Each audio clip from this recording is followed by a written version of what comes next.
EVM को लेकर कई वर्षों से छिड़ी बहस को सुप्रीम कोर्ट ने एक झटके में खत्म कर दिया है। ईवीएम के वोटों के साथ वीवीपैट पर्चियों का मिलान वाली याचिका को खारिज करते हुए विपक्षी नेताओं को जमकर फटकार लगाया है।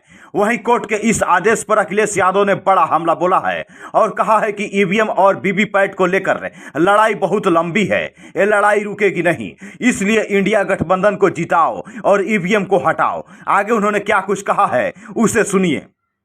ये लड़ाई बहुत लंबी है, वीवीपैट को लेकर के, ईवीएम को लेकर के और बैलेट पेपर को लेकर के। ये लड़ाई लंबी है। माननीय सुप्रीम कोर्ट का जो भी फैसला है उसको अंततः सब स्वीकार करेंगे, लेकिन लड़ाई रुकेगी नहीं, लड़ाई लगातार चलेगी। और लड़ाई इसलिए ज़रूरी है क्योंकि दुनिया के तमाम देश हैं जो ईवीएम और ईवीएम से वोट डलाने के लिए अनकॉन्स्टिट्यूशनल मांगते हैं। जर्मनी जो है देश, जो जर्मनी हमसे संपन्न है, हमसे ताकतवर है, हमसे बहुत आगे है, वो भी देश ईवीएम से वोट पड़ने को अनकॉन्स्टिट्यूशनल मांगता है। ये लड़ाई लगातार चलती रहेगी और इस बार के चुनाव में, क्योंकि 2 चरण के चुनाव खत्म हो चुके हैं, तीसरे चरण के चुनाव में हम और आप लोग खड़े हैं। मैं एक ही बात कहना चाहूँगा कि इंडिया गठबंधन को जिताओ, समाजवादी पार्टी को जिताओ, सरकार बनाओ और ईवीएम भी हटाओ। वहीं दूसरी तरफ कोर्ट के इस फैसले पर प्रधानमंत्री मोदी ने विपक्षी नेताओं पर बड़ा आरोप लगाते हुए कहा कि ईवीएम को लेकर जिन विपक्षी दलों ने लोगों के मन में संदेह पैदा करने का पाप किया है, उन्हें कोर्ट ने ऐसा झटका दिया है कि उनके सारे सपने चूर चूर हो गए हैं। कोर्ट ने साफ साफ कह दिया है कि बैलेट पेपर से अब मतदान नहीं होगा। आगे उन्होंने क्या कुछ कहा है उसे भी सुनिए। आरजेडी कांग्रेस के इंडी गठबंधन को ना देश के संविधान की परवाह है और ना ही लोकतंत्र की परवाह है। ये वो लोग हैं जिन्होंने दशकों तक बैलेट पेपर के बहाने लोगों का, गरीबों का अधिकार छीना। पोलिंग बूथ लूट लिए जाते थे, बैलेट पेपर लूट लिए जाते थे। बिहार के लोग साक्षी हैं कि कैसे आरजेडी कांग्रेस के शासन में चुनावों में मतदान पत्र, बैलेट पेपर लूटे जाते थे। इतना ही नहीं, गरीबों को तो वोट डालने के लिए घर से बाहर भी नहीं निकलने दिया जाता था। मेरे दलित भाई बहन, मेरे पिछड़े भाई बहन, उनको तो डंडे के चोट पे घर के बाहर निकलना मना कर दिया जाता था।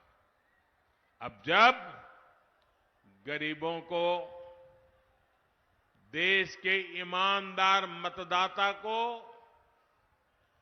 ईवीएम की ताकत मिली है, तो ये जो चुनाव के दिन लूट चलाते थे, वोट हड़प करने के खेल खेलते थे, इन लोगों से बर्दाश्त नहीं हो रहा था।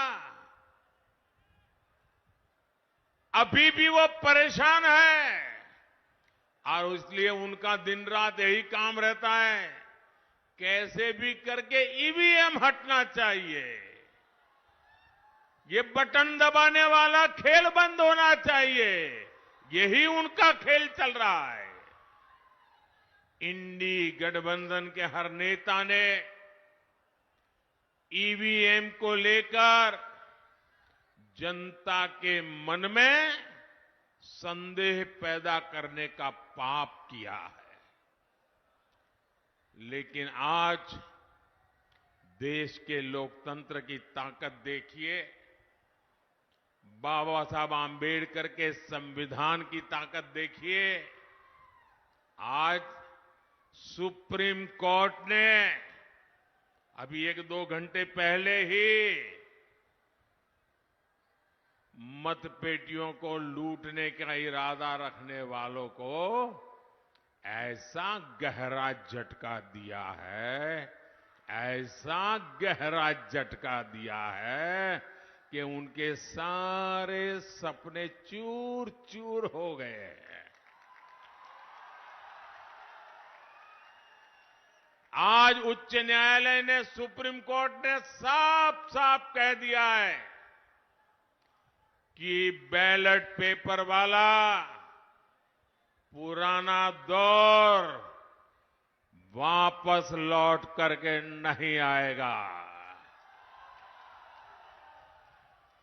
आज जब पूरी दुनिया भारत के लोकतंत्र की, भारत की चुनाव प्रक्रिया की, भारत के चुनावों में टेक्नोलॉजी के उपयोग की वाहवाही करती है, तारीफ करती है, तब ये लोग अपने निजी स्वार्थ के लिए बदनीयत से ईवीएम को बदनाम करने पर लगे पड़े थे। इन्होंने लोकतंत्र के साथ लगातार विश्वासघात करने की कोशिश की है, लेकिन आज इन्हीं लोगों को देश की सर्वोच्च अदालत ने, सुप्रीम कोर्ट ने ऐसा करारा तमाचा मारा है, ऐसा करारा तमाचा मारा है, ये अब मुंह ऊंची करके देख नहीं पाएंगे जी।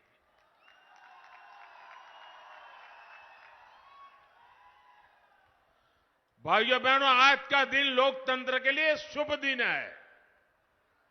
आज का दिन लोकतंत्र के लिए विजय का दिन है।